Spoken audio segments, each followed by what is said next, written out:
নির্দিষ্ট মেয়াদ পর্যন্ত করের ছাড় দিব, যাতে করে এই এলাকার মানুষ, এই এলাকার সন্তানেরা যাতে করে কর্মসংস্থানের ব্যবস্থা করতে পারে।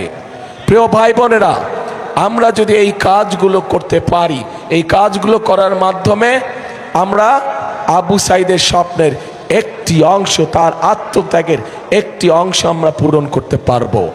কিন্তু বড় যেই অংশটি রয়ে যাবে বাকি, সেটা হচ্ছে এই দেশের মানুষের রাজনৈতিক অধিকারকে ফিরিয়ে আনা। ঠিক, এই দেশের মানুষের অধিকারকে যদি ফিরিয়ে আনতে হয়, তাহলে আমরা একা পারবো না।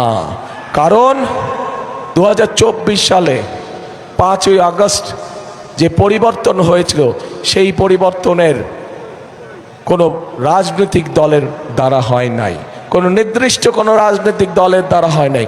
সেই পরিবর্তনে এই দেশের সকল ধরনের মানুষ, শ্রেণী পেশা নির্বিশেষে সকল মানুষ অংশগ্রহণ করেছিল বলেই সেদিন সেই পরিবর্তন সূচিত হয়েছিল।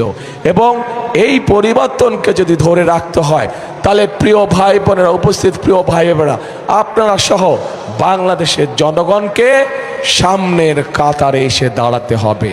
এবং সামনের কাতারে এসে দাঁড়ানোর অর্থ হচ্ছে একটি নিয়মতান্ত্রিক উপায়, একটি নিয়মতান্ত্রিক পন্থায় আমাদেরকে গণতান্ত্রিক যাত্রা শুরু করতে হবে, যা দেশের আইন অনুযায়ী, সংবিধান অনুযায়ী আগামী 12 তারিখে যে নির্বাচনটি অনুষ্ঠিত হচ্ছে, সেই নির্বাচনে আপনাদেরকে বেরিয়ে আসতে হবে ঘর থেকে।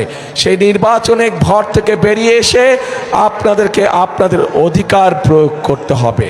এবং এই অধিকার প্রয়োগ করার মাধ্যমেই আপনারা সঠিক ব্যক্তিদেরকে নির্বাচিত করবে, যারা আপনাদের এই এলাকার উন্নয়নের জন্য কাজ করবে।